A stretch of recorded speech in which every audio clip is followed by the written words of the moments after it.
ஒரு நாட்டின் அரசன் முன்னே ஒரு இளைஞன் அரசாங்க சொத்தை திருடிய குற்றத்திற்காக கொண்டு வந்து நிறுத்தப்பட்டான். வசதியான குடும்பத்தில் பிறந்திருந்தாலும் இவன் எப்படி திருடனானான் என்று அமைச்சரை வினவினான் மன்னன்.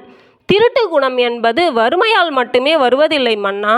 சிலருக்கு திருடுவது ஒரு பொழுதுபோக்கு, சிலருக்கு அது இளமையில் வந்த பழக்கம், பின் வழக்கம், சிலருக்கு வேடிக்கை, பின் வாடிக்கை. இப்படித்தான் இந்த இளைஞன் வசதியான குடும்பத்தில் பிறந்திருந்தாலும் இவனுடைய வளர்ப்பு சரியில்லாத காரணத்தால் தீய நண்பர்களின் பழக்கம் இவனை திருடனாக மாற்றியிருக்கிறது மன்னா.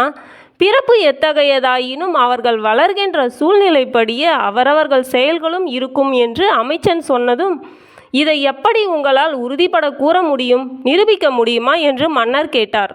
முடியும் மன்னா.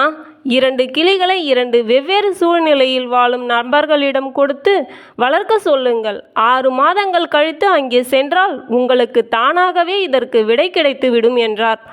அப்படியே ஆகட்டுமென ஒரு கிளியை நல்ல குணம் கொண்ட விருந்தோம்பலுக்கு பெயர் படைத்த ஒரு குடும்பத்திலும், மற்றொரு கிளியை திருட்டு தொழிலையே சொந்தமாக்கி அடிதடி சண்டைகள் செய்யும் குணம் கொண்ட குடும்பத்திலும் கொடுத்து வளர்க்க சொன்னான் மன்னன்.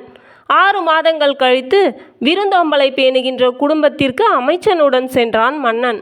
மன்னனையும் மற்றவர்களையும் கண்ட கிளி, வாருங்கள் வாருங்கள், உங்கள் வரவு நல்வரவாகட்டும், அமருங்கள், என்ன சாப்பிடுகிறீர்கள் என்று பேசியது. மன்னனுக்கு மிகுந்த மகிழ்ச்சி.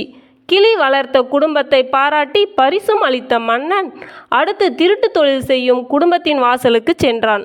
இவர்களை கண்டதும் அக்குடும்பம் வளர்த்த கிளி, பிடியுங்கள், இவன் கழுத்தில் போட்டிருக்கும் தங்க நகையை கழட்டுங்கள், கொடுக்காவிட்டால் வெட்டுங்கள் என்று பேசியது. மன்னன் திடுக்கிட்டான்.